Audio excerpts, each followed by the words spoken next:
What if a child could remember a life that wasn't theirs?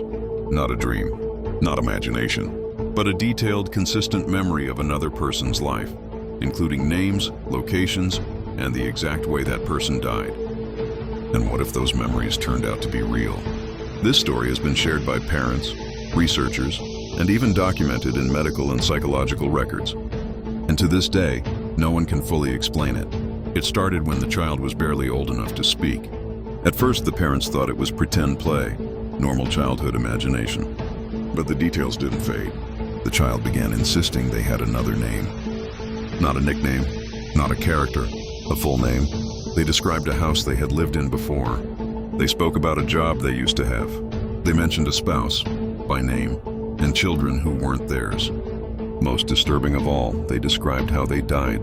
The child would wake up crying, saying things like, "I didn't mean to crash.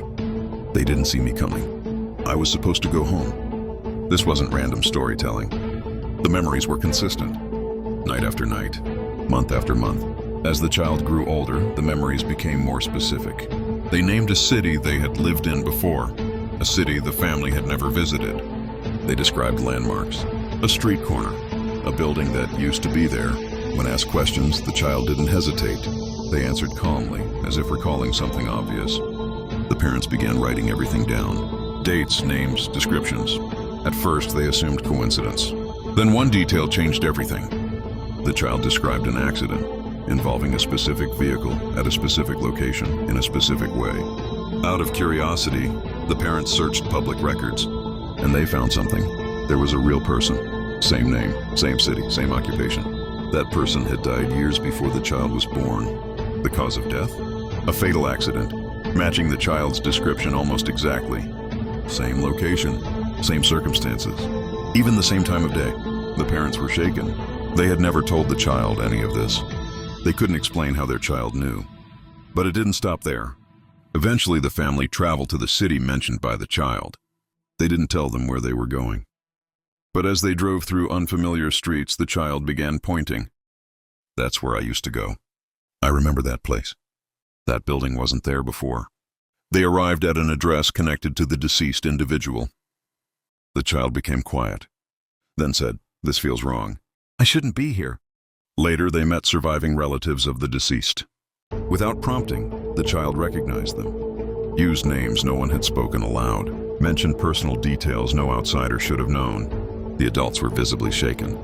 Some refused to continue the conversation. Psychologists suggest false memory, coincidence, or subconscious influence. Skeptics argue confirmation bias, that adults unintentionally guide children. But researchers who study these cases point out something troubling. Many of these children begin recalling past lives between ages 2 to 5, stop remembering around ages 6 to 8, show emotional distress tied to the previous death. No verifiable details they were never exposed to. Some cases have been documented worldwide, across cultures, languages, and belief systems. Too many to easily dismiss. As the child grew older, the memories slowly disappeared. They stopped talking about the other life. They no longer had nightmares. When asked years later, they barely remembered saying any of it. The details that once consumed them were gone, but the parents never forgot. They still have the notes, the recordings, the evidence that something unexplainable happened.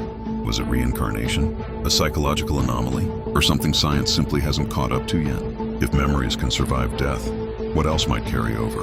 And how many people walking around right now remember things they were never supposed to? This story is allegedly true, and if even part of it is real, then life may not begin and or end the way we think it does.